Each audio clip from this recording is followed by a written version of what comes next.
Olá, pessoal, boa noite. Agora estamos gravando a nossa aula de sucessões na prática, né, com a presença do nosso amigo e professor Denis Carvalho.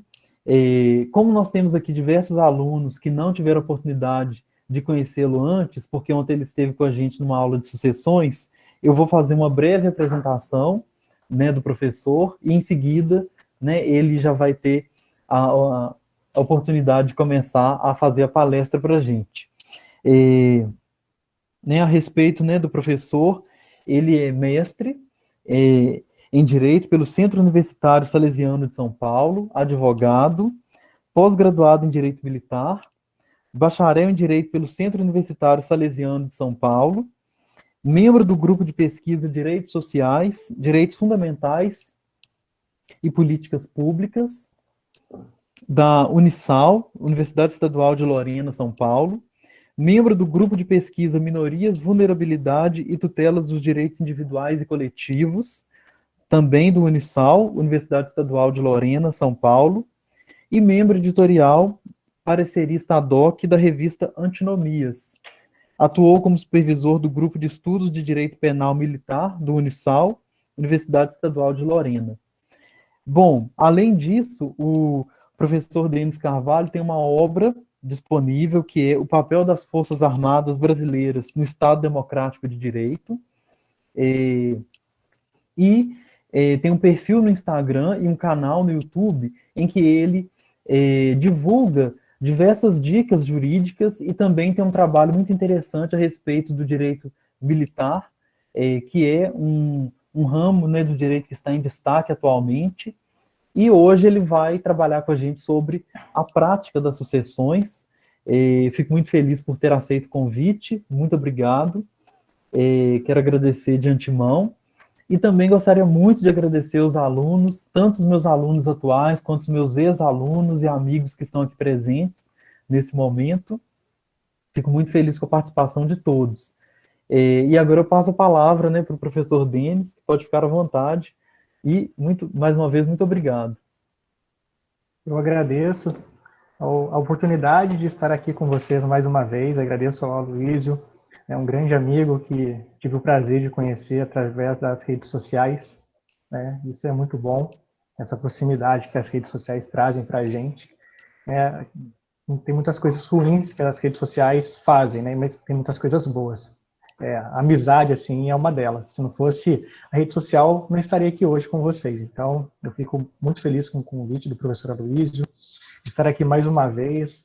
Ontem eu estive presente, vi a apresentação dos trabalhos excelentes, o pessoal se dedicou, pesquisou, e agora é minha vez de estar aqui apresentando, tentando transmitir o conhecimento. Um pouco o conhecimento que eu tenho na área de sucessões, tá? Mas o pouco que eu sei, eu vou tentar trazer para vocês da melhor maneira possível, bem direto, né? Não sou especialista em sucessões, não sou aquele advogado com 30 anos de carreira, não sou, mas tudo que eu aprendi até hoje, eu quero transmitir para vocês. E se eu conseguir transmitir 10% do que está no slide ali de forma clara, para mim valeu, eu vou ficar muito feliz.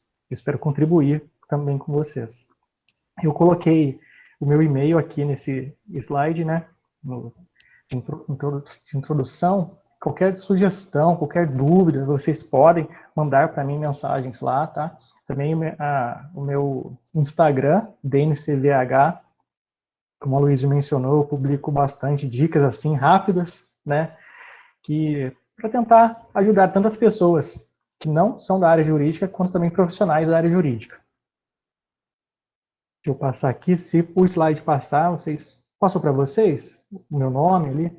Então esse é meu pequeno currículo, de certa forma, né? O professor Luiz já mencionou quem que eu sou, então vou fazer, né, vou dizer o que está fora desse slide. Eu sou do interior de São Paulo, moro numa cidade pequena, que tem uns 5, 6 mil habitantes, Canas, no interior de São Paulo.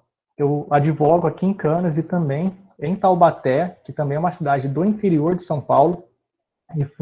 Taubaté é uma cidade muito especial para mim, porque eu passei 8 anos no Exército em Taubaté, 4 anos como aluno de curso técnico em Taubaté. Eu sou formado, antes de iniciar no Direito, eu fiz curso técnico de manutenção aeronáutica, e foi através desse curso técnico que eu ingressei no Exército. Fiquei por 8 anos como sargento, e foi esse período no Exército que, após eu iniciei a faculdade, a graduação de Direito, que eu comecei a observar algumas coisas que me fizeram, né, partir um pouco para a pesquisa do lado militar. Tanto que o tema do meu livro, né, o papel das Forças Armadas Brasileiras no Estado Democrático de Direito, é o tema da minha dissertação.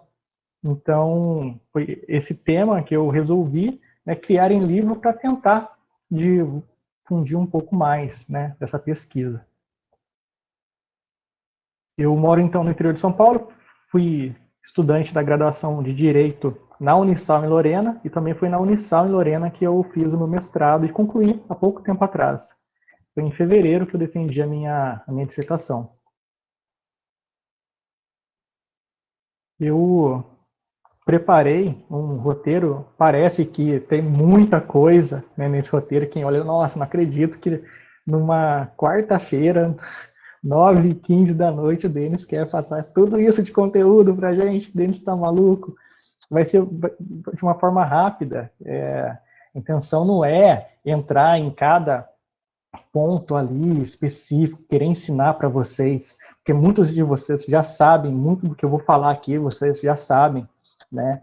E tem muitos livros aí que explicam todo esse conteúdo de forma brilhante. Então aqui eu vou tentar passar para vocês a prática do que eu presenciei ao longo dessa jornada na advocacia, né? Trazendo alguns exemplos de forma bem, tentar pelo menos de forma bem didática, que seja fácil o entendimento. Então, eu preparei um roteiro pensando tanto nas pessoas que já, né, como eu vi que tem ex-alunos, que já talvez estejam advogando, fazendo estágio em escritórios, e também para aluno.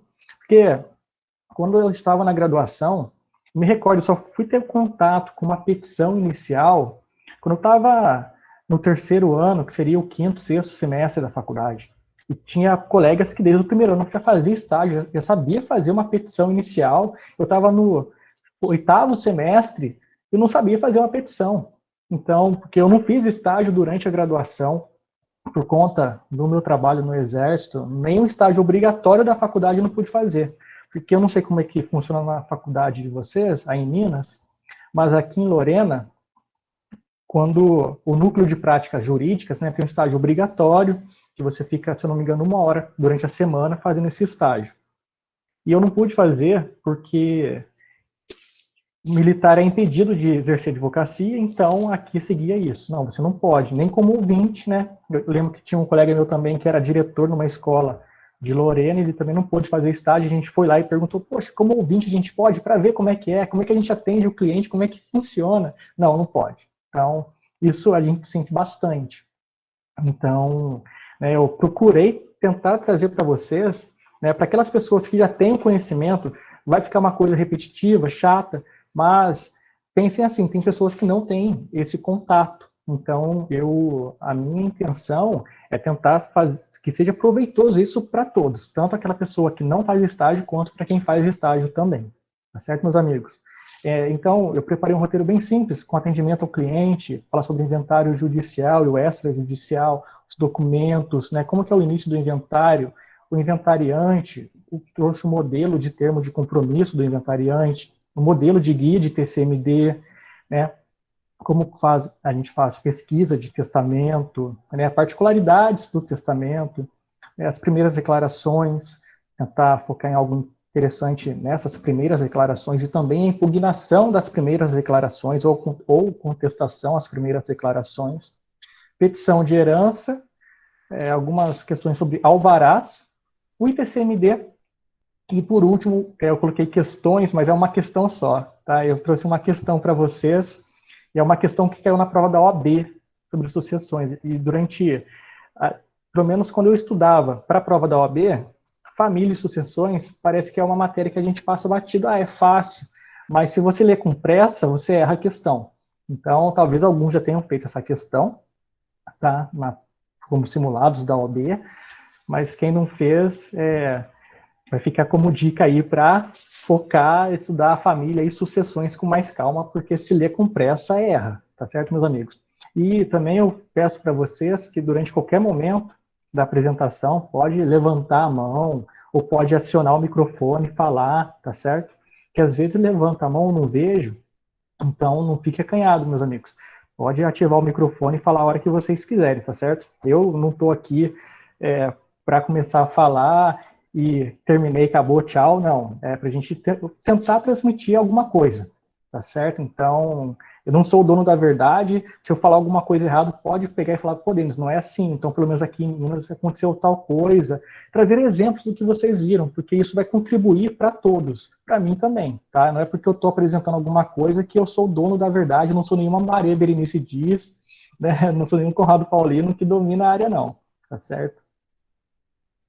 Então, o primeiro slide, iniciando, né, agora, sim, né, ufa, até que enfim o Denis vai começar a falar, né, que até agora o Denis só enrolou. Então, a primeira questão, meus amigos, quando você vai atender o cliente. É aí que começa o inventário. É aí. O inventário não começa com a petição lá no judiciário, não. O inventário para vocês vai começar quando o cliente entrar no seu escritório e falar para vocês, doutor, olha, doutora, aconteceu tal coisa, meu pai faleceu, minha mãe faleceu, meu avô faleceu, e tem um tal de inventário aí que tem que fazer. Quando a pessoa te procura assim, fica, nossa, dá até um alívio, nossa, acabou de falecer, estão te procurando. O complicado é, poxa, doutor, faz 15 anos aí que meu avô faleceu, eu queria resolver aqui algumas questões aí que estavam em rosco. Então começa aí. É o atendimento que você faz para o seu cliente de forma clara, que vai resolver o seu problema do inventário. Porque se passar alguma coisa batida, vai dar problema para você. Vai dar trabalho, vai dar uma dor de cabeça que talvez você não teria se você tivesse cautela, tivesse calma e não fizesse na correria. Então, é até interessante quando alguém ligar para você, entrar em contato, tenta levantar quem são os herdeiros, quantos são os herdeiros, né? Tentar marcar uma reunião com todo mundo para conversar, isso é importante. Conversar com um só, aí você fala só apenas com um, ele vai, conta depois pro irmão dele como é que foi, vai contar do jeito dele, não vai explicar direito, o irmão dele vai te ligar também, aí não vai resolver nada. Então tenta trazer todo mundo junto para vocês, para que você consiga assimilar o quanto mais informações no primeiro encontro ali. E porque vão surgir coisas novas, vai surgir coisa nova. E vão te ligar de madrugada, vão te ligar final de semana e vão querer que você responda na mesma hora. Tá certo? Isso se alguém vier procurar vocês. É interessante também que atendimento em questões de inventário, vocês podem até mesmo cobrar um pouco mais do que você costuma cobrar no atendimento. Se a tabela da OAB em Minas diz que a consulta é R$ 400, uma consulta simples, você pode cobrar um pouco a mais, porque o atendimento sobre inventário é demorado. O cliente senta se você reservar, o atendimento é só 1 hora só. Não vai conversar em 1 hora. Reserva um tempo bom ali, porque você vai gastar um bom tempo. Vai gastar, meus amigos, isso garanto para vocês. O cara não vai sentar ali e em 50 minutos vai estar resolvido, não. Não vai. Então, isso eu até aconselho cobrar um pouco a mais do que você geralmente cobra, porque vai se alongar durante 2, 3 horas ali, tá? Quanto mais enrosco tiver, mais longo vai ser, tá certo? Então, o inventário começa no atendimento ao cliente. E outra dica que eu dou também com relação a isso é você sempre documentar. Sempre que você fechar um contrato com um cliente, né, você documenta, né, e faz ele assinar. Isso é uma dica que eu passo, uma coisa que eu faço, que eu acho interessante. Tem advogados que não fazem isso, respeito, cada um tem um modo de trabalhar. E vocês vão adquirindo esse modo de trabalhar ao longo da carreira. É a particularidade de cada um. Mas o que eu costumo fazer, né? Quando eu entrego para o cliente a cópia do contrato, né, até a cópia da procuração eu entrego para o cliente. Tudo que eu pego dele de documentação, que fica comigo, eu entrego para ele a cópia também. Então, Tem um contrato, ele vai receber a cópia do contrato. Tem a procuração, ele vai levar também a cópia da procuração. Ele vai assinar um documento dizendo, declarando que no dia tal, ele recebeu a cópia do contrato, ele recebeu a cópia da procuração, tá? E você guarda esse papel contigo. Por quê? O cliente pega e fala depois, o doutor não me passou o contrato, eu não tenho, nem sei qual procuração, assinei tanto papel lá no escritório dele que eu nem sei o que eu assinei. Então, para evitar isso, é interessante fazer, eu pelo menos eu faço, para evitar dor de cabeça. Porque depois, se ele vem e fala que não entregou, fala, como é que eu não entreguei, se você assinou, tá aqui, né? Então, isso é para evitar dor de cabeça, porque tanta picuinha, ainda mais, imagina o inventário, 20 herdeiros ali ligando para você não vai ter cabeça para lidar. Então, documentar, tá certo? Esse é o maior conselho que eu poderia dar para vocês, é isso. O inventário começa aqui, atendendo o cliente. É atendendo o cliente que você vai descobrir qual é a melhor forma de iniciar esse inventário. Se pode ser de forma judicial ou de forma extrajudicial. Porque o cliente vai chegar para você e já vai ter pesquisado tudo no Google. Tudo no Google. Doutor, eu quero fazer meu inventário extrajudicial. E vai chegar ali botando panca. Você, extrajudicial? Sim. Tá, legal. Tá todo mundo de acordo? Não, tá, meu pai faleceu, tem eu e o meu irmão, tá tudo de acordo. Só tem vocês? Tem algum. Não, tá aqui o atestado de óbito, já vi, já que precisa de atestado de óbito, precisa de todos os documentos, o cara vai trazer tudo para você. Aí vai estar lá no atestado de óbito que tem uma companheira ali, ele faleceu, deixou uma companheira. Você fala, opa, mas essa companheira aqui? Não, a companheira não é casada, não, doutor. Aí, sabe?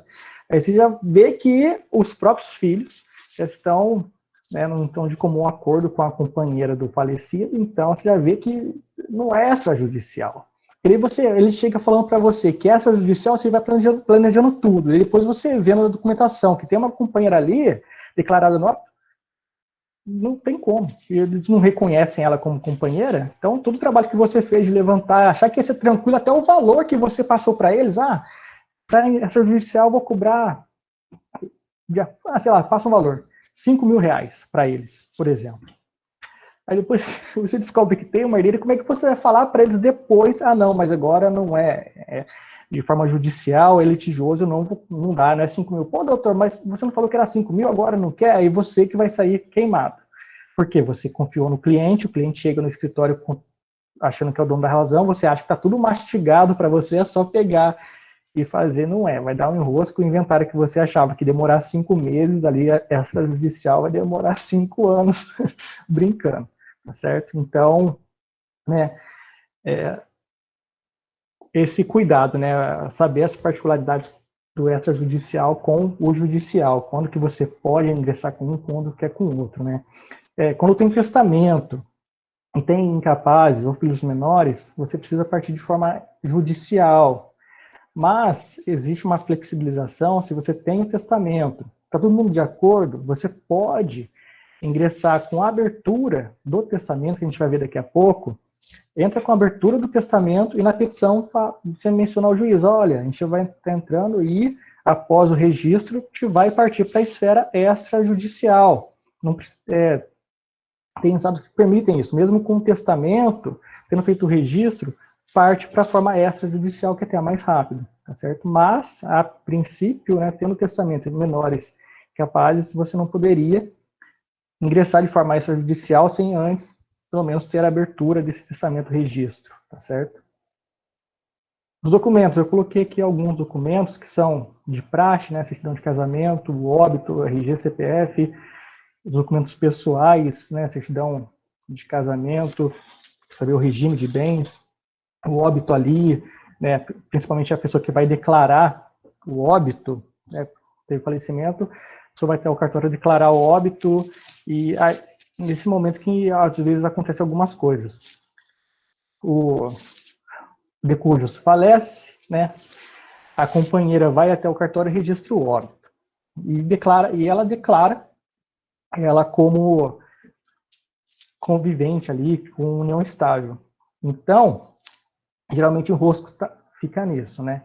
Que os filhos acham que ela não é companheira, não quer ingressar de forma extrajudicial no cartório, mas está ali declarado que a mulher é companheira, aí chega lá tabelião, mas cadê a companheira aqui? Ah, não, ela não é, mas como que não é que está aqui? Então não vai fazer lá.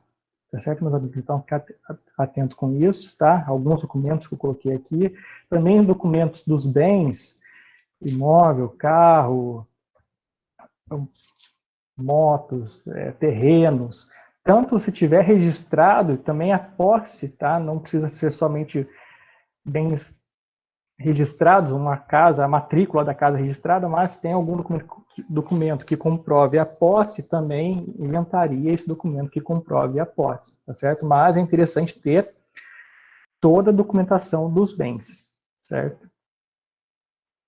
Inventário negativo. Inventário negativo é um assunto que passa batido, né? Ontem os alunos apresentaram o trabalho, mencionaram o inventário negativo, então eu só gostaria de complementar, tá certo? Para aqueles alunos que não estavam ontem presentes também. Um inventário negativo, muitas pessoas não dão atenção, nem sabem que existe. Muitas pessoas não ligam nem para o inventário normal, imagina inventário negativo. Para que eu vou fazer inventário negativo se meu pai não deixou bens, minha mãe não deixou bens? Então, eu não vou fazer inventário negativo, bobeira. Né? Mas, o inventário negativo, ele tem algumas questões, né, que é importante para quem, né, tá vivo ali. Decúdios foi lá, tá lá no céu. Mas quem está aqui, né, pode, por exemplo, após alguns anos querer construir uma nova família, e o fato de não ter feito inventário, e muitas vezes as pessoas têm esse engano, não deixou bens, eu não vou fazer inventário, não vou fazer, não estou nem aí. Mas, aí, digamos que o homem falece, a mulher, a viúva lá, não tenha feito inventário porque não tinha bens e tudo mais, passou um tempo, ela resolve se casar novamente. Eu coloquei 2 artigos, né, do Código Civil, 1523, que ele menciona que não devem casar, né, o viúvo ou a viúva que tiver filho do cônjuge falecido, enquanto não fizer inventário dos bens do casal e der partilha aos herdeiros. Então ele diz, olha, não deve. Você quer casar? Tá, mas não deve casar. Porque o 1641, ele fala assim, que é obrigatório o regime de separação de bens no casamento das pessoas que o contraírem com a inobservância das causas suspensivas da celebração do casamento. Né? Então, assim, você quer casar? Pode, mas você vai casar no regime da separação de bens. Nossa, mas eu não quero. Não, mas você não fez o inventário, certo? Ah, mas como que eles vão descobrir isso? Não vão descobrir, não. Eu vou quietinho lá no cartório, não vão descobrir que eu não fiz inventário, vou casar tranquilo. Não vai. Por quê? Porque quando você fizer a habilitação, todo o procedimento para o casamento, você precisa levar alguns documentos. E tá lá, certidão de nascimento, certidão de casamento, vai estar lá, né, registrado a viúva ali, porque tem que ser atualizado a documentação. Você não vai chegar com a sua certidão de nascimento de 30 anos atrás, toda amassadinha lá, dobradinha na gaveta que você guardava. Não, vai ter que tirar uma atualizada. Você vai tirar uma atualizada e vai constar. Aí o tabelião vai falar, mas cadê? Você é viúva? Ah, não, só, mas então, você fez o inventário? Ah, não fiz. Ah, então sinto muito, você vai casar então na separação de bens. Não, mas eu não quero separação, quero comunhão universal, porque eu amo muito ele. Eu quero comunhão universal, tudo que é meu é dele também, né?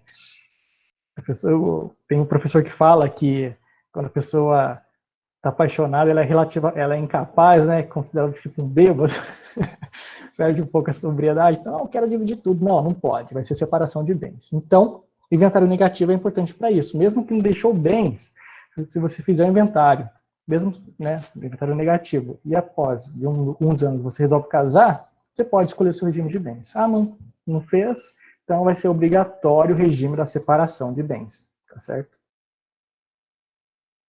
Então, né, também os alunos falaram ontem sobre alguns procedimentos, então eu trouxe aqui, passar de uma forma, trouxe também um esquema no próximo slide, que demonstra mais ou menos como é que funciona ali, todo o trâmite, né, para ver que o inventário judicial ele é bem mais longo, né, temos o arrolamento sumário, previsto no artigo 659, quando são maiores e capazes, estão de comum acordo, ou até mesmo um único herdeiro, né, que pode fazer uma adjudicação, A petição inicial ela já pode vir acompanhada das primeiras declarações, né? O plano de partilha entrega de uma vez só. O rolamento simples, né? O rolamento comum, que ele é bem mais célere, é quando não ultrapassa, né?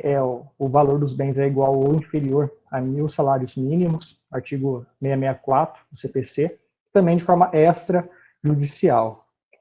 Né? Aqui é bem o texto da lei, né? Vou mostrar que eu não estou inventando nada, tá certo? É o que está no nosso CPC, rolamento sumário, partilha amigável, celebrada entre partes capazes, homologada de plano pelo juiz. O que é mais importante aqui? Tal. O artigo 660, na petição de inventário, que se processará na forma de rolamento sumário, independentemente de lavratura dos termos de qualquer espécie, os herdeiros requererão ao juiz a nomeação de inventariante, declararão a título dos herdeiros os bens do espólio, atribuirão valor aos bens do espólio para o fim de partilha.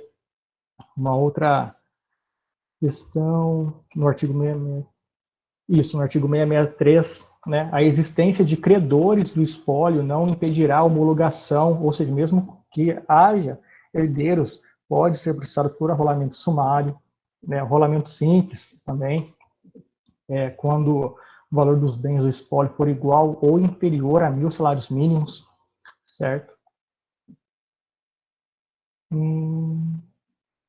Esse aqui é o texto da lei, só para mostrar para os senhores, certo? Esse aqui é um esquema, né, de arrolamento sumário. Como eu falei, a petição inicial ela já contém a indicação de inventariante dos títulos dos herdeiros, dos bens do monte e dos valores destes. Ou seja, a petição inicial já vai prontinha ali, né? É simples, é uma forma rápida, está todo mundo de acordo, maior, certo? Então, beleza. Então, já peticiona, petição inicial contendo tudo isso, né? O juiz vai nomear o inventariante, abre vistas ao Ministério Público, né, até chegar na homologação, intimação, bem simplesinho, bem simples. Né? Também com relação ao arrolamento comum, certo? Um de acordo, né? Tá bem parecido com o outro, né? O enrosco, a complicação é no inventário litigioso, né? Olha só a comparação, né? Só de ver assim o esquema, já vê que já fica até difícil enxergar ali o que é isso, o que está acontecendo, né? Entra com a petição de inventário, né, vai nomear o inventariante vai prestar o compromisso, isso tudo, gente, é prazo ali. Entra com o inventário, cada setinha dessa aí, bota aí alguns meses aí para acontecer, por isso que enrola. Aí não vai impugnar ali declaração, que vai prestar o compromisso, vai depois trazer as primeiras declarações, aí vai citar todo mundo. Nossa, e para achar todos os herdeiros? Vai ter que citar todo mundo. Se deixar alguém de fora, é pior. Não adianta querer enrolar, não adianta querer passar a perna em alguém, não. E o que tem de gente querendo passar é porque tem uma frase que eu lembrei agora, esqueci, que o inventário serve quando o de cujos deixa os bens para que os outros se matem, né? Não lembro agora como é que é a frase certinho. Mas o que tem de gente querendo passar a perna em primo ali, nossa, em irmão querendo passar a perna em irmão, é sinistro, querendo esconder alguém, depois o cara aparece, atrasa mais ainda. E uma coisa que eu não consigo entender, né, que isso é bem particular, mas quando em vida já os filhos querem fazer a partilha dos bens dos pais, em vida já querem. Tanto que essa questão de planejamento sucessório eu acho muito interessante para que se evite o litígio mesmo ali, o planejamento sucessório e tal. Mas o que teria que fazer não é o planejamento sucessório, é entrar na cabeça do herdeiro que ele não é dono de nada. Seu pai faleceu, sua mãe faleceu, seu avô, não importa, deixou alguma herança, poxa, você não é dono, era dele. Então, se tem companheira para dividir, tem outro irmão para dividir, tem um filho adotivo, que você não gosta dele, mas tem. Então, você não tem que não querer dividir o bem do seu pai. Você não tinha nada, por exemplo.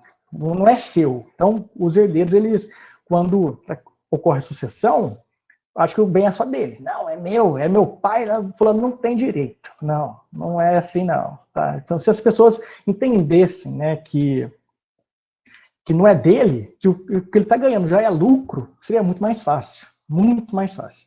Mas não, as pessoas, é aí que mora, que fica um enrosco no inventário. Essa questão de um querer passar a perna no outro, e por isso que atrasa. Senão seria muito mais simples. Né, que depois tem que citar todo mundo, né? Vai avaliar os bens, depois você vai impugnar as primeiras declarações, vai ver, poxa, cadê aquele bem? E cadê o outro? Como é que tá? Vai ter as últimas declarações, certo? Aí vai abrir prazo para as partes, para calcular o imposto, aí vai depois questionar o valor do imposto, e aí enrola, até chegar a sentença da partilha, certo? Então, né, esse esquema do litigioso aí é complicado. O artigo 615, ele menciona, né, que o requerimento de inventário da partilha incumbe a quem estiver na posse e na administração do espólio, certo?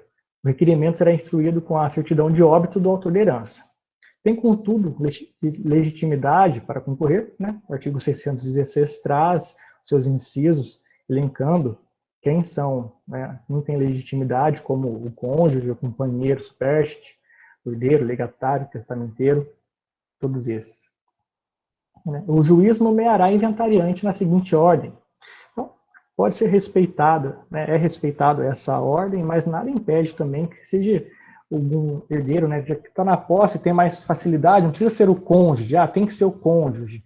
Não, pode ser o filho, que tem mais particularidade, né, o pai deixou fazendas, então o filho que administrava ali, então, né, inventariante, eu acho que é bem mais simples, né, não ter essa briga, né, de querer respeitar, aquela pessoa que tem mais facilidade em cuidar do espólio, principalmente quando tem litígio, né, para que o espólio não se deteriore, que vai demorar, o pai deixou uma fazenda, deixou gado, vai nomear inventariante a companheira que nem entende como é que funciona, nomeia o filho que trabalhava com o pai, por exemplo, né, questão de lógica, mas isso aí envolve também muita discussão, muita briga, porque um quer passar a perna no outro, quer falar que um não sabe tomar conta, mas inventariante é uma coisa muito séria, muito séria mesmo, muito séria.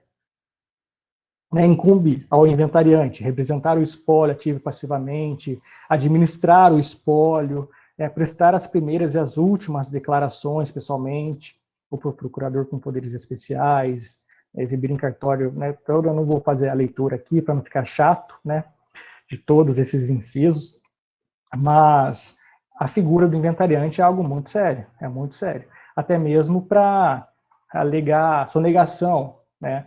Chega um herdeiro lá, teve as primeiras declarações, ficou um bem de fora, aí tem herdeiro que já quer, opa, calma aí, já procurou no Google, viu que tem ali a sonegação dos bens, mas calma, ainda tem as últimas declarações, né? O cara tem que ter dolo para sonegar algum bem, calma, não é assim, então, a figura do inventariante, meus amigos, é complicado. Se você, advogado, né, está um inventário litigioso, tem ali 20 herdeiros ali, 20 advogados, cada um com um advogado, o advogado que fica, né, representando o inventariante é o cara que dá a carta do jogo, é o cara que tem que ficar, os outros tem que ficar observando, né, o advogado do inventariante tem que estar mais ligado, tem que estar mais esperto do que os outros, tá certo? Não que os outros não precisem, mas o cargo do inventariante tem toda ali, né, as incumbências, tá certo?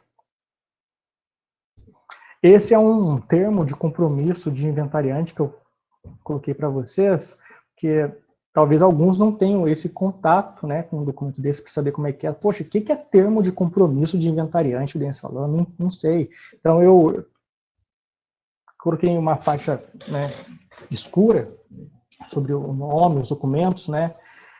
Talvez, né, algumas pessoas, vocês podem pensar, poxa, mas por que? Se o processo é público, por que está tampando?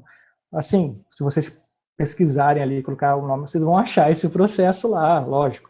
Mas eu não coloquei para não ficar expondo o cliente ali, também o número de documento, apesar de ser tudo público, né? Mas para não ficar exibindo.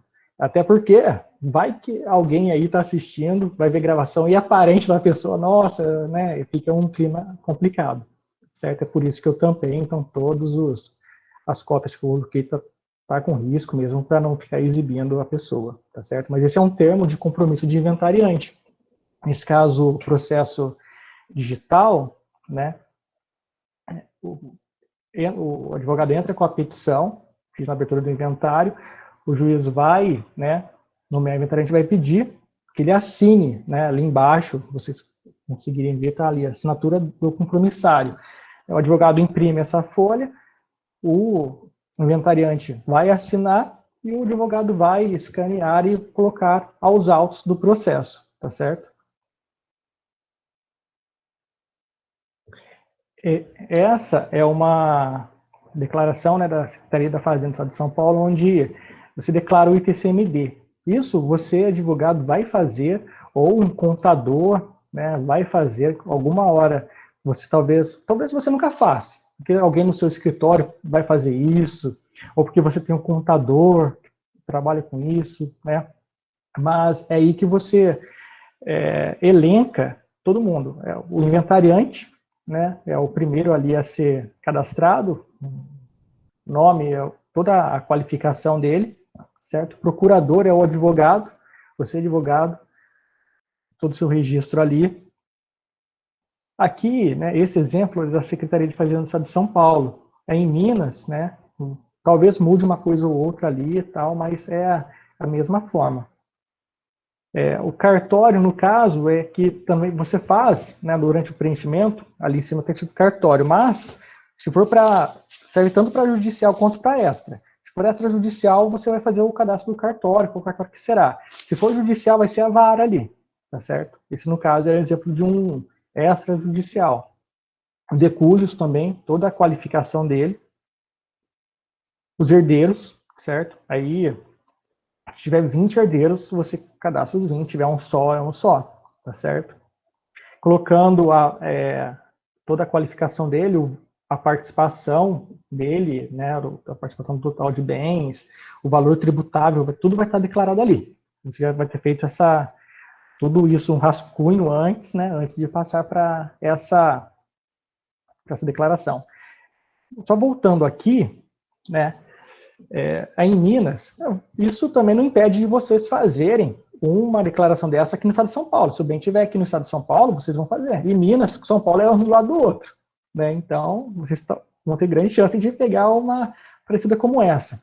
Em cima ali, está escrito Secretaria da Fazenda do Estado de São Paulo, ITCMD, Declaração de Transmissão por Escritura Pública Número. Esse número, quando vocês fizerem, ele vai ser gerado. Esse número é importante, tira a foto da declaração, salva a declaração, não perde esse número. Guarda na agenda, escreve lá, inventário do decujus e coloca o número. Porque se der alguma coisa errada na declaração, a retificação que for feita após vai ser com base nesse número.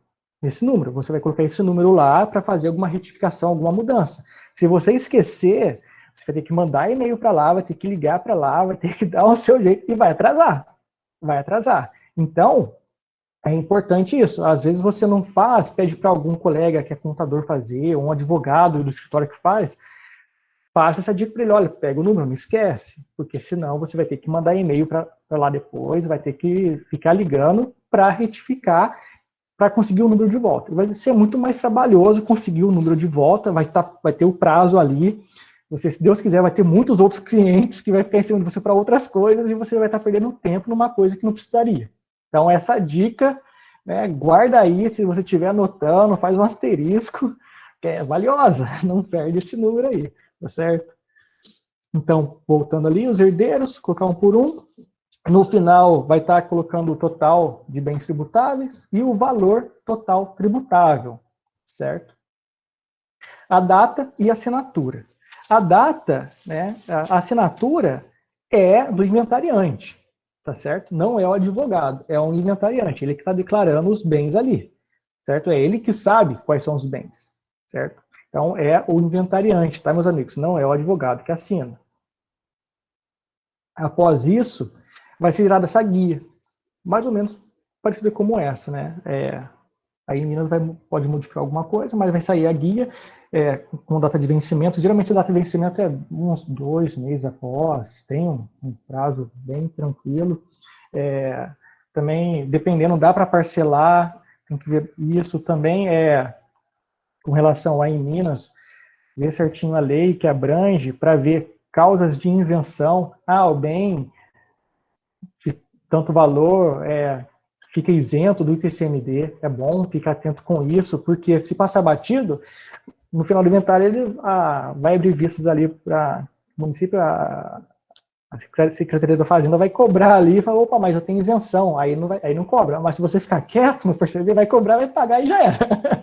Tá certo? Então é bom ficar atento nessas questões. Tem isenção, tá certo? Tem também estado, né, que permite que o inventariante pague metade do valor a título do ITCMD. Se o ITCMD for R$ 5.000, por exemplo, para os herdeiros, o inventariante vai pagar 2.500. Então tem algumas diferenças, tá? Então vamos ficar de olho com relação a isso. Que isso faz, né, o cliente fica até feliz. Nossa, a advogada ali me ajudou, fez eu paguei menos. Nossa, você ganhou o cliente. Fazer ele pagar mais, ele perceber que você errou, aí esquece. Você não perdeu só um cliente, não, você vai perder 20. Porque todo mundo que ele poderia indicar não vai indicar mais. Ou seja, ele vai te indicar de forma negativa, entendeu? É pior ainda. Então, esse é um modelo, certo? Testamento, né? Você entra com um pedido de abertura do inventário. Se você escrever na petição, falecido, não se sabe se há testamento. O juiz depois vai protocolar dizendo, olha, prova para mim aí que não tem testamento. Só falar que não tem não adianta. Tem que fazer pesquisa no cartório. Então, tem o site da Sensec, que tem uma abinha ali, né, bem no lado esquerdo da tela, busca testamento. Você clica ali, vai estar essa outra janela, né? Já sou cadastrado ou não possuo cadastro. Se você não possui cadastro, você faz o seu cadastro, colocando ali os seus dados, e você consegue procurar, deixa eu ver se, não, no colégio notarial, a existência ou não de testamento. Se não tiver testamento, você pega, imprime, dá o print na página, salva, né, a página, e no processo, na petição, você menciona, olha, consulta no colégio notarial, tal, no dia tal, não, conforme folhas em anexo, não consta testamento do falecido. E tudo bem, tá certo? Senão o juiz não vai aceitar, falar que não tem, não tem mais, né, pesquisa aí. Aí geralmente na petição até, na sentença, na decisão, ele até coloca, faça pesquisa no site do Sensec, coloca lá www.sensec, tá ali, é só fazer o cadastro, e tem um valor também, certo? Tem um valor ali que você vai pagar para poder gerar para fazer essa consulta, né, esse documento. Eu coloquei aqui uma passagem do livro da Maria Berenice Dias, né, Direito das Sucessões, sobre testamento, que eu achei bem interessante, né?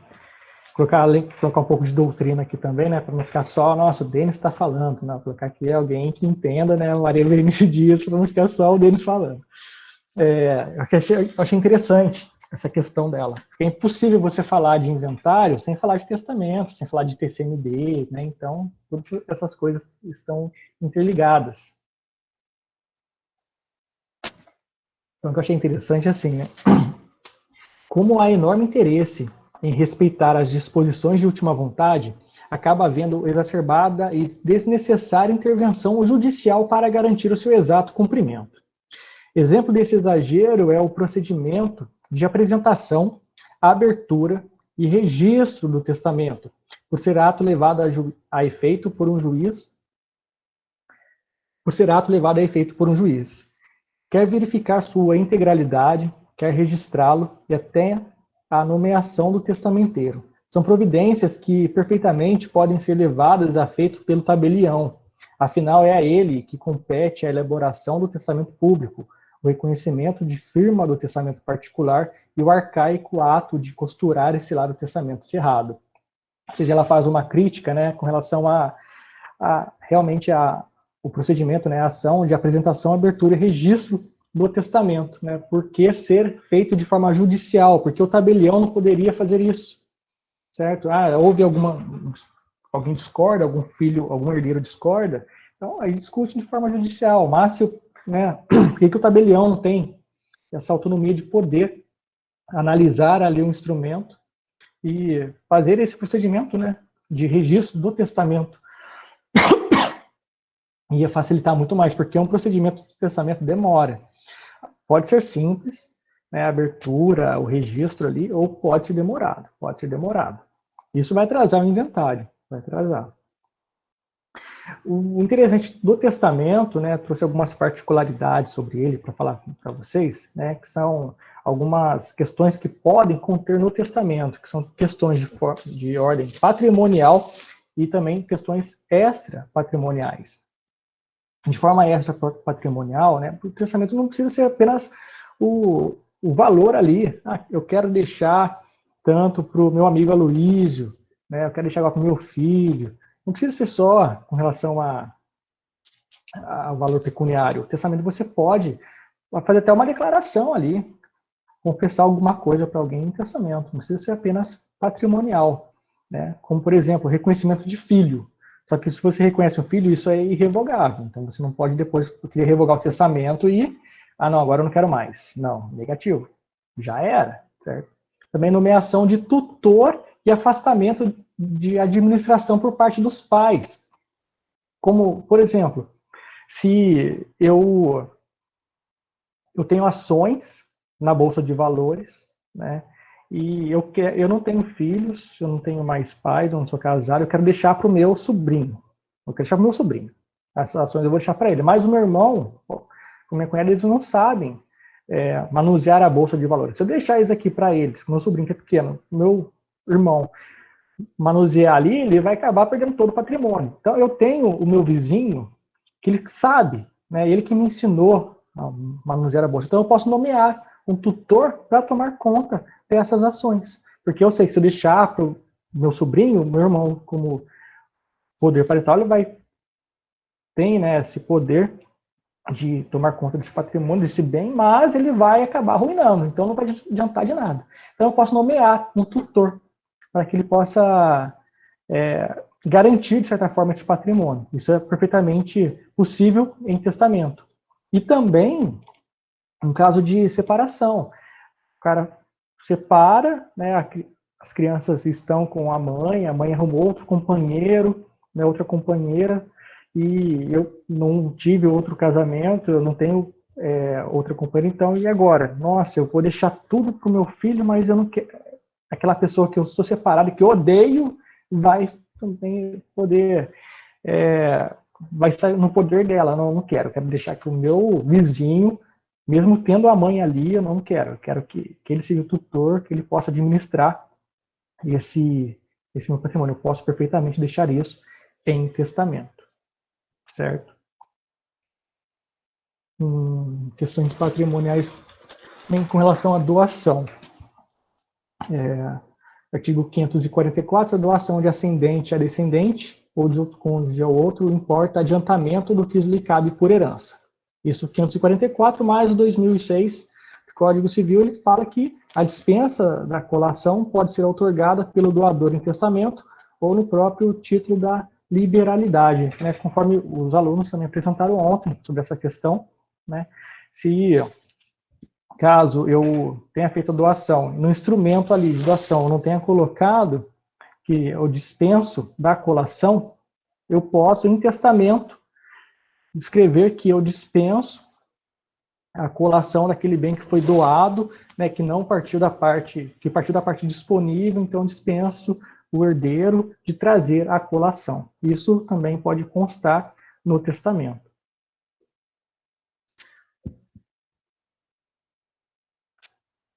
Agora, vantagens e desvantagens, né, dos testamentos. Eu coloquei os 3 testamentos, o público, o cerrado particular, né? Temos o marítimo, aeronáutico, o militar também, né? Eu não coloquei aqui, mas temos também. Esses são os mais comuns, apesar que é mais comuns assim para a gente, né? Porque as pessoas que são leigas, que não são do mundo jurídico, não é comum isso para eles. Então, né, mas não alongar tanto, escolhi só esses 3 aqui, que vai ser mais fácil de aparecer no escritório. Não vai aparecer um militar no escritório perguntando sobre o testamento militar, é muito improvável. Mas, né, algumas vantagens e desvantagens. Se você for orientar um cliente a fazer testamento, seja público, cerrado ou particular, testamento público mantém o nome público ainda, mas não é. Antigamente a pessoa tinha o acesso, hoje em dia não é mais assim, a pessoa só consegue ter o acesso no cartório. Se ela chegar lá com atestado de óbito, aí ela vai conseguir ter o acesso ao testamento, senão não vai conseguir. Então é público só de nome, não é mais público, ninguém mais tem acesso.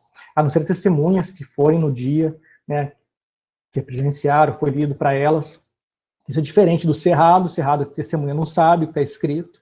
E o particular, que as testemunhas também sabe que é lido também para elas, né? Então, muitas pessoas têm, né, de certa forma, preconceito com relação ao testamento particular. Muitas pessoas não acham que não é válido testamento particular, mas está previsto no código, é válido. É só você seguir o procedimento correto para fazer a elaboração do testamento. Que a pessoa, se a pessoa vai até o cartório fazendo um testamento, né, o valor é caro. A pessoa vai no escritório, pergunta para o advogado, quanto que fica para fazer o testamento? Se você explica para ela. Aí ela, pô, beleza, aí vai no cartório, o valor é alto também, ela desiste, não vai querer fazer. Não vai querer fazer. Então, o testamento particular é uma forma da pessoa, digamos assim, economizar as custas no cartório. Né? O complicado é que se ela falece, ninguém sabe, a testemunha, todo mundo sumiu, ninguém sabe que morreu, vai ficar perdido. Então, a maior desvantagem do particular é isso. O público, quando você fizer a consulta no Sensec, naquele site que eu demonstrei, vai aparecer ali. Vai aparecer. Então, opa, tem o testamento. O cerrado, apesar de ser, né, no cartório também, se ninguém encontra o testamento, não serve de nada, porque a pessoa vai lacrar, vai levar para casa, e se ninguém encontrar, se perde, tal como o particular, tá certo?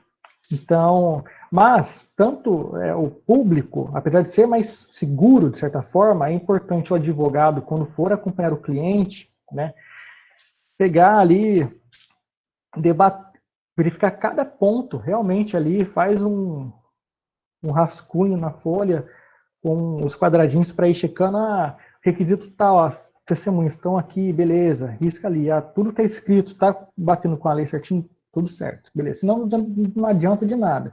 Faz um testamento público ali, não se atenta para algumas particularidades, não adianta, tá certo? Igual o particular. Então, assim, eu não vejo preconceito com relação ao particular, desde que o testador ele faça, né, tenha uma consulta com o advogado para ver realmente o que ele pode fazer ali, né, as particularidades, que quando for fazer o ato de registro do testamento, de abertura registro, vai estar tudo certo.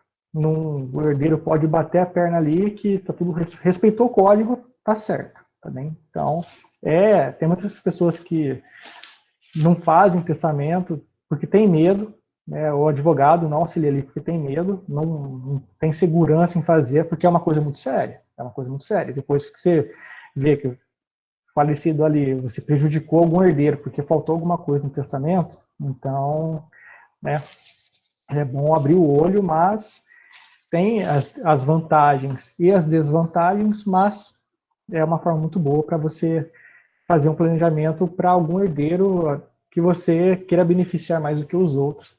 Eu acho muito interessante. Eu coloquei um esquema também sobre como é que seria, né, o testamento, tem ali a petição, a certidão de óbito, documentação básica dos demais herdeiros, comprovante de registro de testamento, procurações, demais documentos probatórios, do registro. Aí vai ter a instrução, a verificação documental, vai ser verificado se a ação do registro de testamento não vai verificar ali como é que foi feita a divisão, nada daquilo, respeitou a legítima, não, vai ver se ele seguiu o procedimento do Código Civil. Seguiu o procedimento, tudo certinho, assinou, testemunhas, né? Se for o caso, vai chamar as testemunhas para ser ouvidas, se não for o caso, não vai chamar.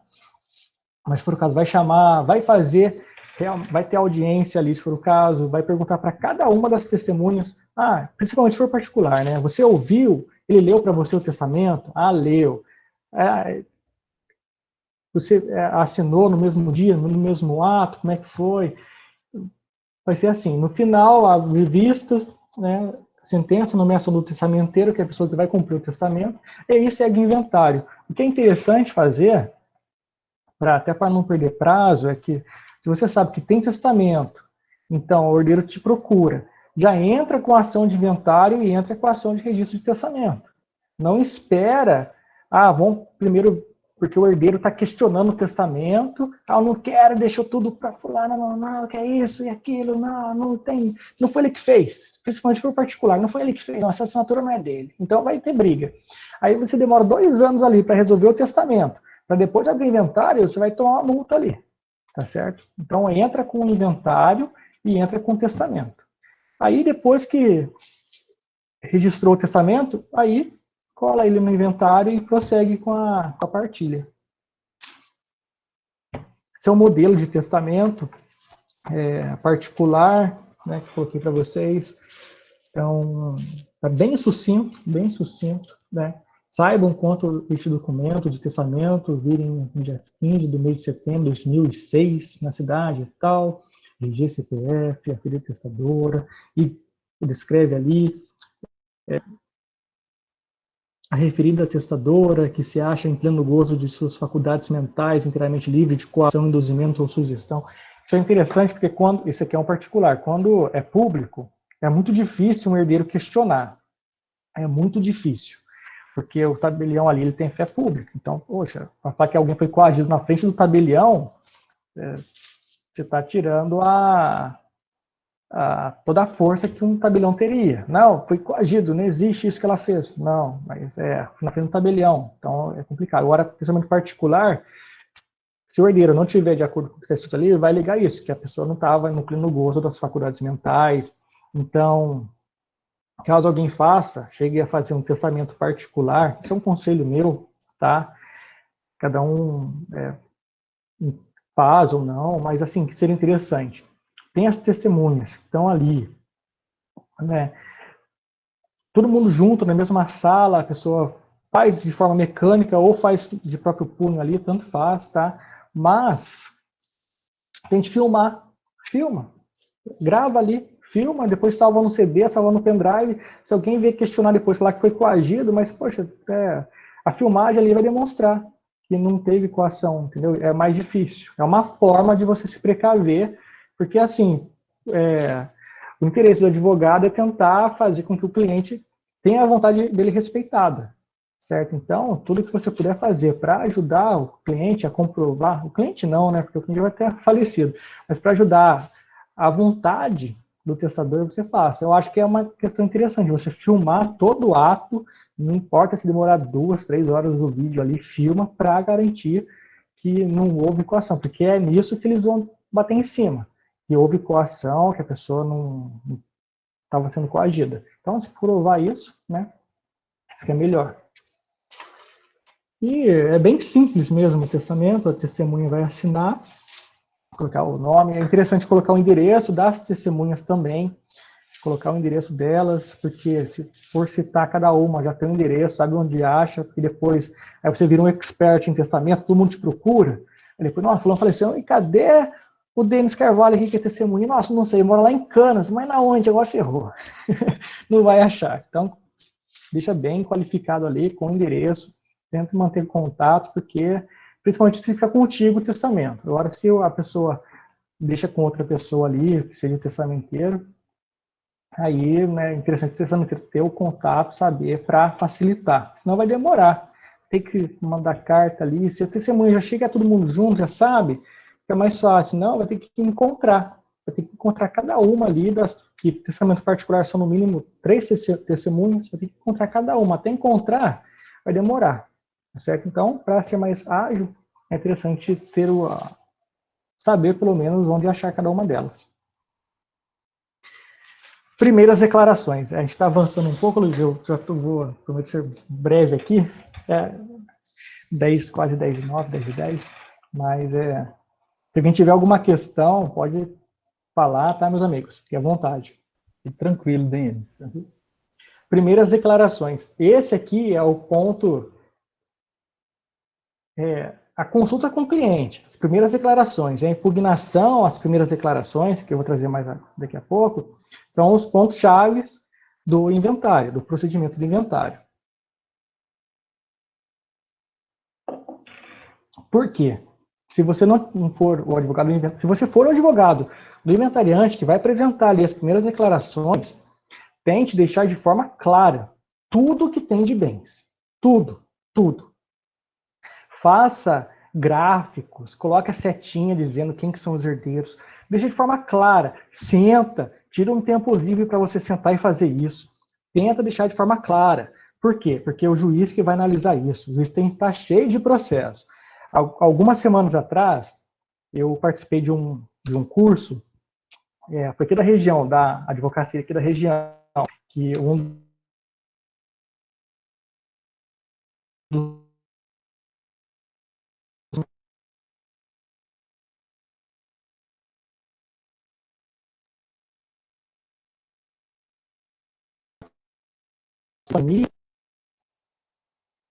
Nossa, travou para mim. Ô, Luiz, está me ouvindo? Travou para mim também, agora. Ah, tá. Eu vi que a Agora imagem voltou. A voltou, né? imagem tinha Congelou. travado e o áudio também, agora voltou. Ah, não, beleza. É que travou aqui. Falei, nossa, caiu minha internet. Mas então, não sei de onde parou. Eu acho que foi bem no comecinho, né? As Foi no primeiras começo. declarações... Isso, as primeiras declarações é importante, se você for advogado, inventariante, fazer de forma bem clara. Porque o juiz está cheio de processo para ver. Está cheio. Ele vai pegar a sua petição, ele não vai sentar ali, pegar uma petição por dia, sentar e eu vou trabalhar no processo agora do doutor Heloísa aqui. Não vai fazer isso. Ele vai estar acompanhado de processo. Então, quanto mais claro ficar para ele, melhor. Melhor, porque ele vai bater o olho e vai ver. Eu acho uma estratégia boa é você fazer realmente gráficozinho ali, colocar decujos, quadradinho, faz a setinha, faleceu, deixou fulano e fulana, que já morreu. Desenhar mesmo, igual que a gente faz nas aulas para ver o que é ameação, o que não é, deixar bem claro quem que faleceu, se está representando ou não está representando, se é por tipo, se não é, deixar bem claro, para ele bater o olho e conseguir ver. Porque senão, ele vai passar batido ali e falar, mas como é que ele não viu isso aqui? Nossa, se você deixasse mais claro, ele ia conseguir ver. Recentemente eu fiz uma aula com a ESA de Jacareí, uma cidade aqui perto, que um dos professores era um juiz aqui da Vara de Família de Jacareí, Caçapava de Jacareí. Ele falou que ele, por conta da pandemia, aumentou muitos casos de divórcio e muito falecimento, aumentou muito os inventários. Então ele começava a trabalhar, né, isso que ele mencionou, 8 da manhã parava 10, 11 da noite. Isso ele falou que era direto, a vara estava direto. E assim, quando ele falou isso, eu pensei, nossa, tô com despacho para sair que eu não saio. Eu falo, nossa, o pessoal não faz nada, fora não faz nada, não trabalha. Mas a gente não vê o lado deles. Né? Muitas vezes a gente não vê, a gente só vê o nosso lado. Então é importante a gente tentar observar o outro lado. Pega a sua petição, quando você fizer, né, as primeiras declarações, vê ali, lê. Pô, eu consigo entender? Ah, não, manda alguém ler, um amigo, alguém que não é da área. Pega e entrega para ele. Parece bobeira, mas não é. Porque para você que está fazendo, que sabe o caso, você sabia tudo certo. Agora, a pessoa que não sabe quem que é quem ali, vai pegar ela e não vai entender. Então, faz esse teste, realmente, de verdade. Entrega para alguém, lê. Ah, você entendeu? Ah, entendi. Tudo bem. Então, talvez o juiz entenda também. Porque se você fizer algo na correria, sem demonstrar, ele não vai entender, vai falar que você não colocou alguma coisa que você colocou, certo? E vai atrasar mais ainda. E atrasa. Ainda mais na época de pandemia agora, que está tudo atrasado. Então, assim, é interessante, meus amigos, é interessante tomar muita atenção nas primeiras declarações. Quanto mais claro for, melhor, melhor.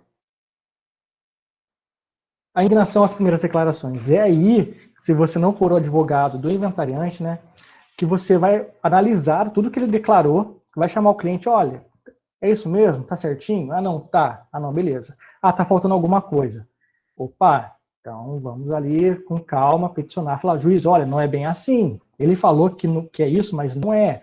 Aí, se ele não fez uma petição boa, aí é você que vai fazer, porque isso vai ajudar. Quanto mais claro você fizer, vai impugnar, impugna certinho, com calma, tira a tarde para fazer isso. Gente, parece que é bobeira, nossa, que bobeira desse, mas é verdade. Quanto mais claro você fizer, melhor, tá certo? Petição de herança. Se o herdeiro ficou de fora, né, ele não foi conhecido, não foi incluído, e o processo já foi finalizado, né, você pode entrar com a petição de herança. Isso se o processo já foi finalizado. Se não foi finalizado o processo ainda, é só se habilitar.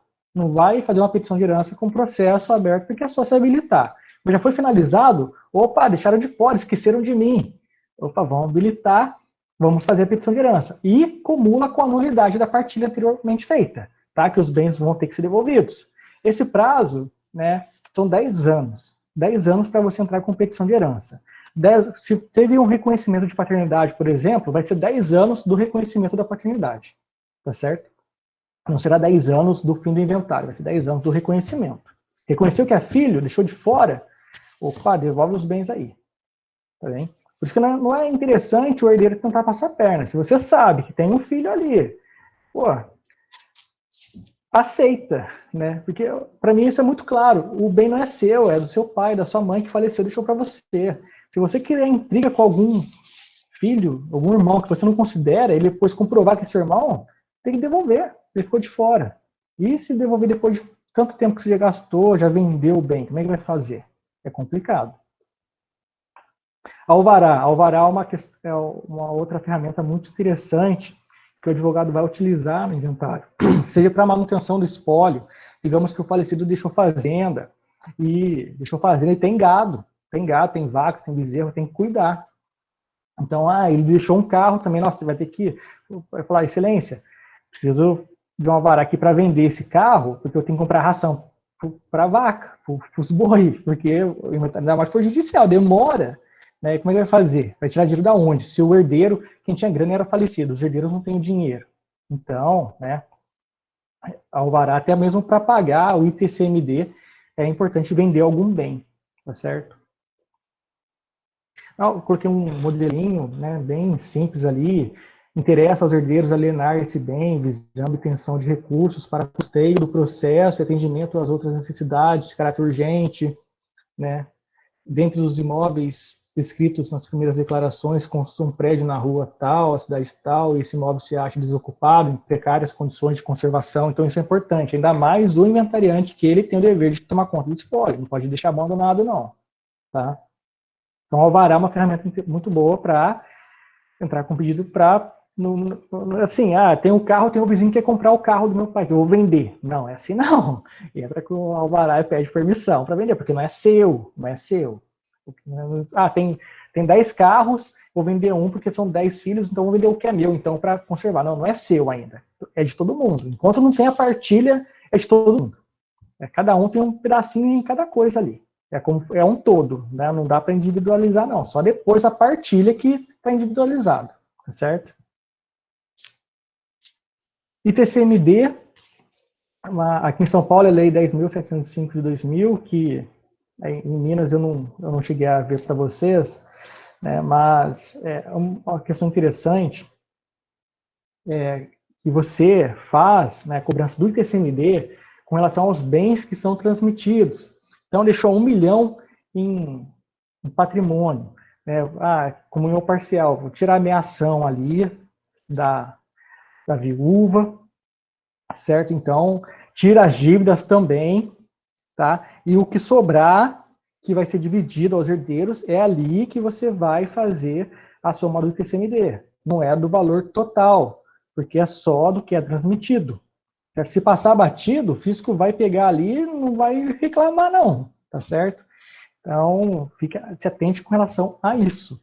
E é no momento da sucessão. Digamos, falecido deixou ali uma conta no banco, R$1 milhão, está rendendo juros, faleceu, tinha R$1 milhão. A Cristina colocou ali alguma lei, pagou para mim. Acho que é de Minas, né? Minas Gerais. Excelente.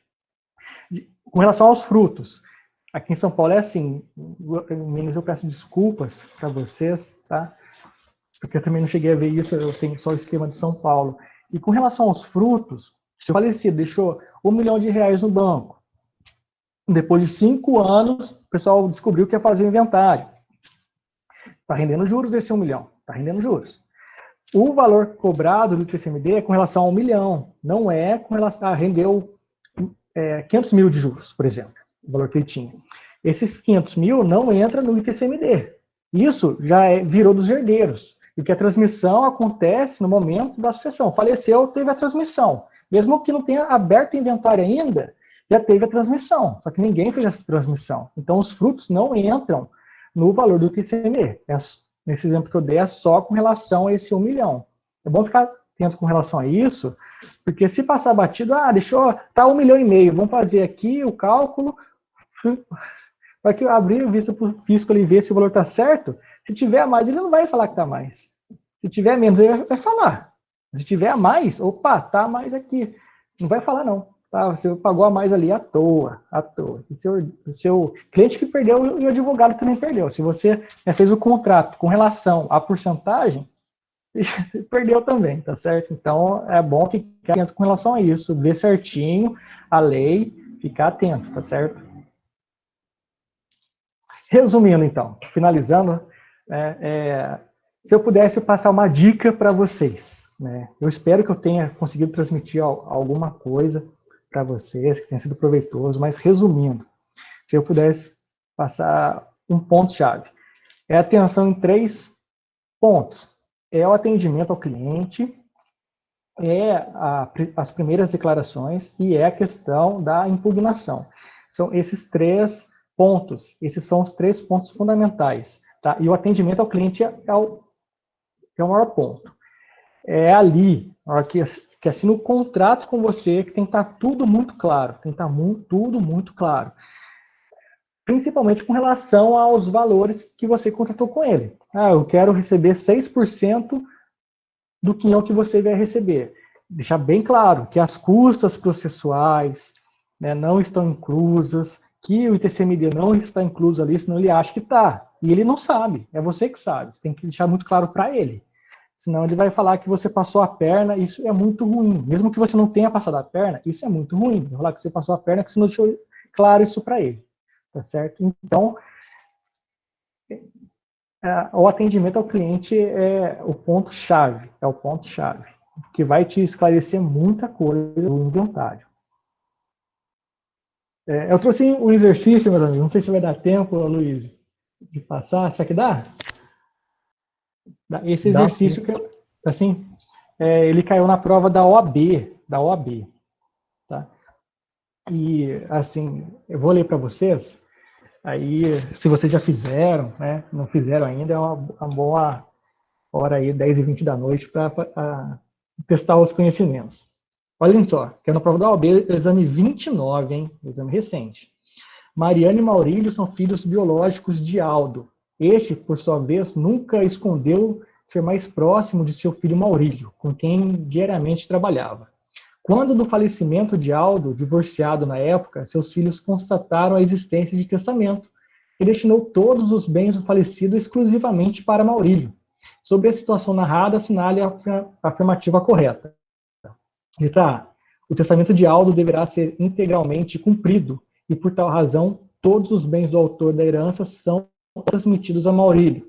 Letra B.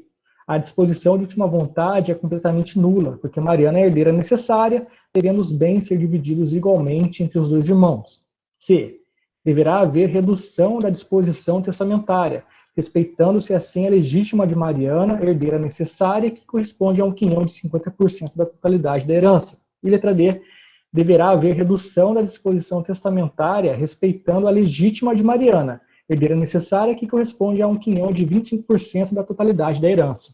Meus amigos, lembrando que na prova da OAB essa questão, número 37, quase na metade da prova. Se você começou bem na ordem, na primeira, depois segunda, terceira, eu não sou assim, eu pego, vou lá para a última, eu volto e tal. Mas se você começou em ordem cronológica, chegou na metade, você está cansado. Se você pega e lê na correria, você erra. Então, eu gostaria de ver com vocês aí, qual que é a alternativa correta.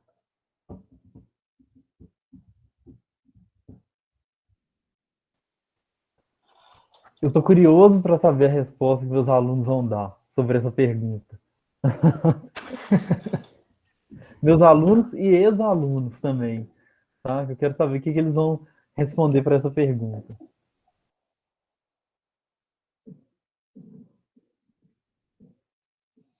Pô, ninguém arrisca. Daqui a pouco alguém vai arriscar.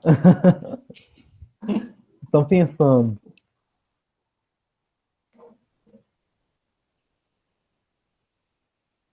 Vamos lá, gente. Qual opção responde essa questão número 37? A, B, C ou D?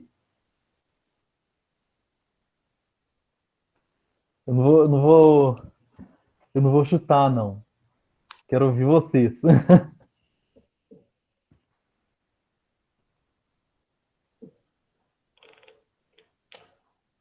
Aí A já tem uma Jennifer falou resposta. C, o Diego falou C também.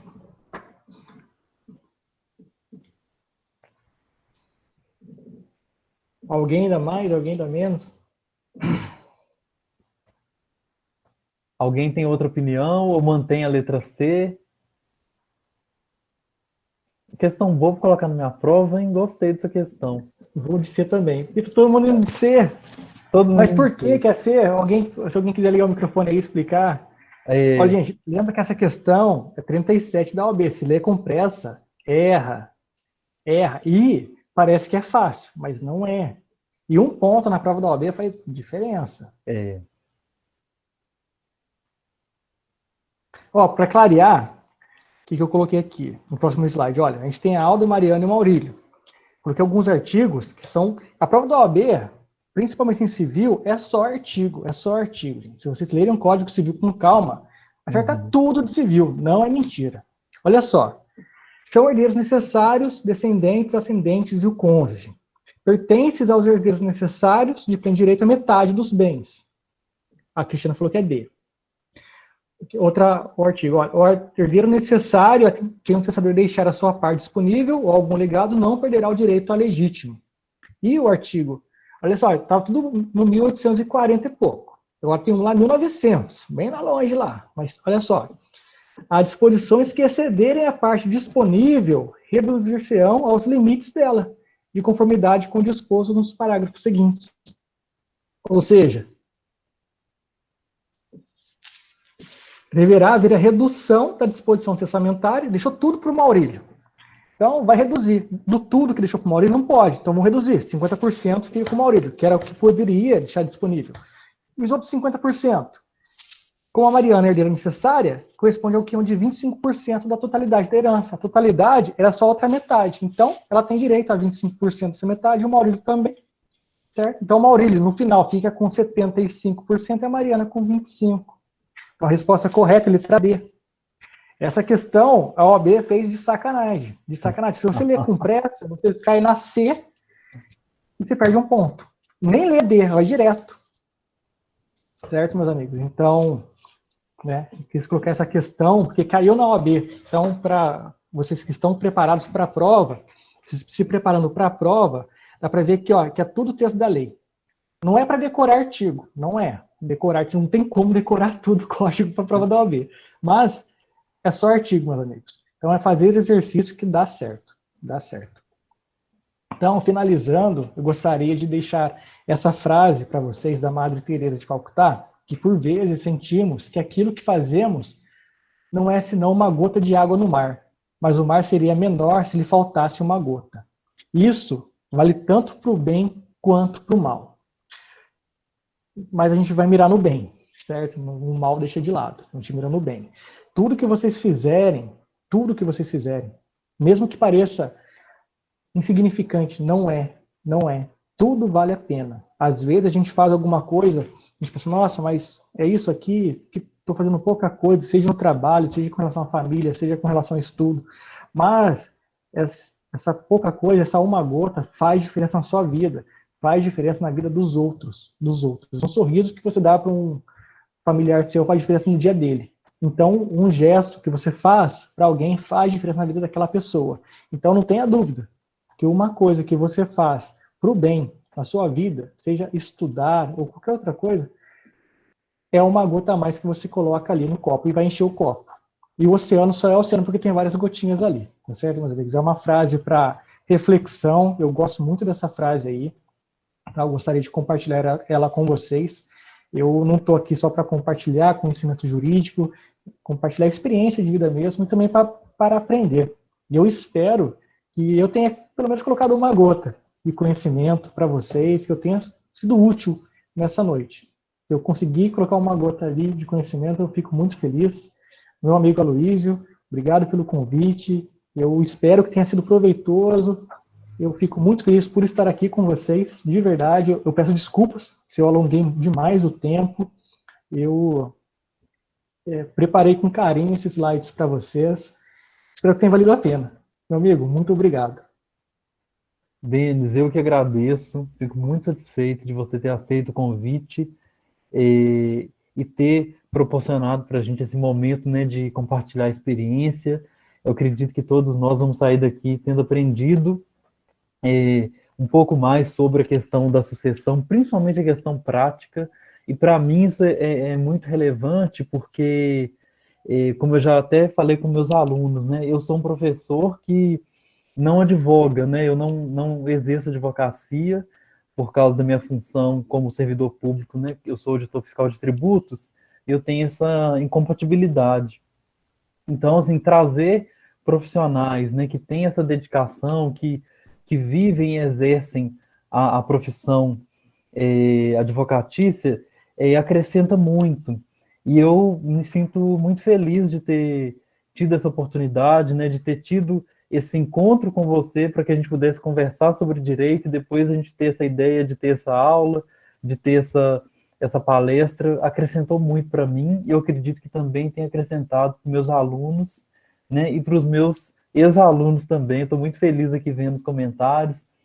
Maria Regina, Jennifer, Advânia, né, fazendo comentários aqui também. Eu fico super satisfeito com a participação de todos vocês e agradeço imensamente pelo tempo, né, que vocês disponibilizaram, né, tanto o Denis quanto os alunos também, por terem gastado esse momento assim, para aprender, que é um momento que a gente está crescendo, né? É uma gota que a gente está adquirindo, mas se a gente somar todas as gotas, né, quanto conhecimento que a gente tem, né? E aí eu gostaria que a gente pudesse ter outras parcerias, outros momentos como esses, em que a gente pudesse trocar tanto conhecimento. Muito obrigado, de coração mesmo, fico muito satisfeito.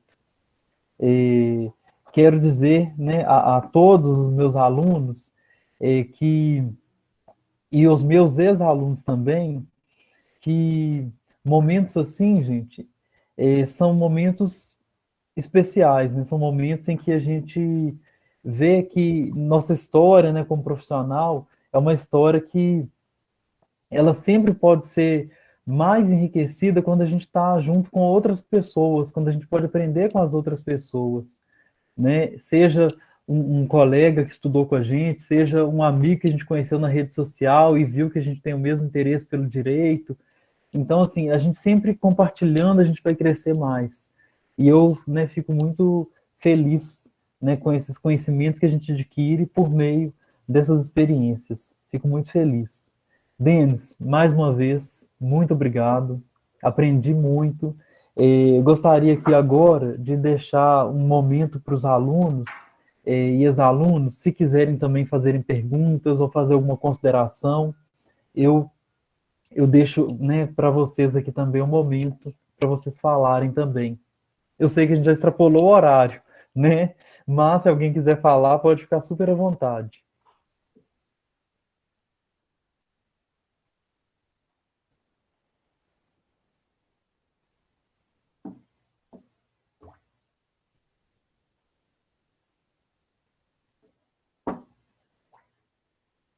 Ok, gente. Se alguém quiser falar, viu, pode ficar à vontade. Ou o Denis mesmo também, se você quiser falar mais alguma coisa. Agradecer mesmo, meu amigo, agradecer o convite, essa oportunidade de estar aqui com vocês. Ontem e hoje também, eu estava ansioso, né, para poder participar com vocês. A gente estava planejando já fazia um tempo, né, desde a nossa primeira conversa sobre esse dia. E Uhum. eu estou muito feliz, de verdade. Para mim foi uma experiência muito boa, sair aqui. Geralmente eu participo de eventos aqui na faculdade que eu me formei, agora com uma faculdade de fora, e eu fiquei muito feliz, muito feliz. Isso a gente, esse contato que a gente faz, como eu mencionei no começo, né, as redes sociais permitem esse contato, ainda mais aulas assim, virtuais, que se fosse presenciais não estaria aí agora. Então, de forma virtual, ter essa oportunidade, para mim, valeu muito. É muito importante mesmo. Eu agradeço, meu amigo Luiz, a todos que estão aqui até essa hora. Eu peço desculpas por ter avançado. A gente vai indo e depois atropela tudo o slide ali do final, mas eu nem vi o tempo passar, de verdade mesmo. Obrigado, meu amigo. Eu que agradeço. Ô, Denis, uma coisa que você falou durante a sua apresentação que para mim é muito importante e que eu acho que de repente seja realmente ponto-chave é a questão do atendimento ao cliente, né? Eu creio que aí está a chave para todas as outras, os outros pontos darem certo, né? Porque se você atende seu cliente, consegue extrair dele todas as informações que você precisa e de uma forma é, que deixa mais fácil o entendimento, inclusive para o juiz ou para a juíza, aquilo que você vai colocar na peça, eu acho que facilita demais o trabalho, né? Facilita muito. E isso é uma coisa que a gente vai aprendendo na prática, né? Porque eu acredito que a gente, quando está recém-formado e quando a gente vai começar a advogar, nem sempre a gente vai ter essa facilidade. Mas, ao longo, né, do exercício profissional, a gente adquire muito isso. Tanto quanto na profissão do advogado, para nós também que lecionamos também essa questão de ficar atento também aquilo que a outra parte fala, para depois a gente tentar traduzir aquilo em palavras para ficar mais claro o entendimento. Eu acho que isso é muito importante. Então, essa questão com o cliente, acho que é talvez o ponto-chave, né? O ponto mais importante para que os outros possam funcionar melhor. E eu Uhum. acho que essa talvez seja uma das lições mais importantes. Principalmente aqui falando que eu tenho diversos ex-alunos meus aqui que já estão advogando, né? E aí eu fico na expectativa de que eles estejam nesse aprendizado, né? Que eles estejam colocando em prática os conhecimentos que a gente viu na escola, né? Na sala de aula. Mas eu sei que ao longo do tempo em que eles vão se sentir mais seguros, né? Para diversas situações que eles vão enfrentar nos escritórios deles, né? Eu vejo muito isso. Sim, Eu, bem rápido aqui, Luiz. uhum, É, só um ponto. A questão de o atendimento ao cliente, todas essas questões, a conversa é tão importante porque, geralmente, quando a gente pensa, tem litígio, o herdeiro não concorda, então não dá para fazer extrajudicial, tem que ser judicial, então vamos para o judiciário. Não, tenta ver com o cliente por que ele não concorda, por que tem um uhum, litígio. Porque muitas vezes falta apenas você convencer ele que tá certo a partilha, que não adianta bater o pé. Então, se você conseguir conversar e demonstrar isso para ele, você consegue fazer extrajudicial, que vai ser muito melhor para ele, vai ser muito mais rápido para ele. Para você, profissional também, mas bem melhor para o seu cliente. Porque se abaixar a cabeça, não tem como, tem que ser. Então vamos para o judiciário. Você não está fazendo o seu papel, porque o advogado não é só para pegar e representar o cliente, é para fazer sim, valer a justiça ali, a melhor forma para o cliente. Então, às vezes, é só uma conversa. Deixar claro para ele, não é forçar a fazer essa judicial, é deixar claro para ele as questões, que às vezes ele não consegue enxergar. Se você conseguir conversar e mostrar para ele, aí ele vai concordar e você consegue fazer essa judicial. Então, isso é muito importante. É conversando que a gente se entende, né? Eu exato. costumo pensar nisso. A gente não é animal que um cachorro que um late pro outro e quer morder. Não, a gente tem cérebro, é só conversar, Só né? conversar. Eu vi Exatamente. que a Cris levantou a mão. Pode falar, Cristiano. Eu quero dizer que, né, os conflitos, né, que às vezes, muitas vezes a gente percebe dos clientes, né, eles têm conflitos e nem verdade, nem eles mesmos sabem qual que é a situação. E eu falo muito que é importante, eu trabalho em cartório já há 12 anos, e perceba a dificuldade quando o cliente chega no cartório e ele quer passar para a gente, assim, o conflito que existe entre eles, e o advogado, ele é mediador, ele vai conciliar, ele vai conversar e explicar, né, de uma forma também mais clara, né, uma linguagem mais acessível que eles consigam entender, que não precisa de haver aquele conflito, né? Sim, exatamente. Muitos processos, principalmente divórcio, que poderia ser feito de forma extrajudicial, muitas vezes o casal ele não entra num acordo porque alguém quer ouvir do outro um pedido de desculpas por alguma coisa. E por não ter esse pedido de desculpa, então vai para o judiciário mesmo, sabe? E não é. Se o casal conseguisse se entender alguma coisa até, que eu vi isso numa reportagem.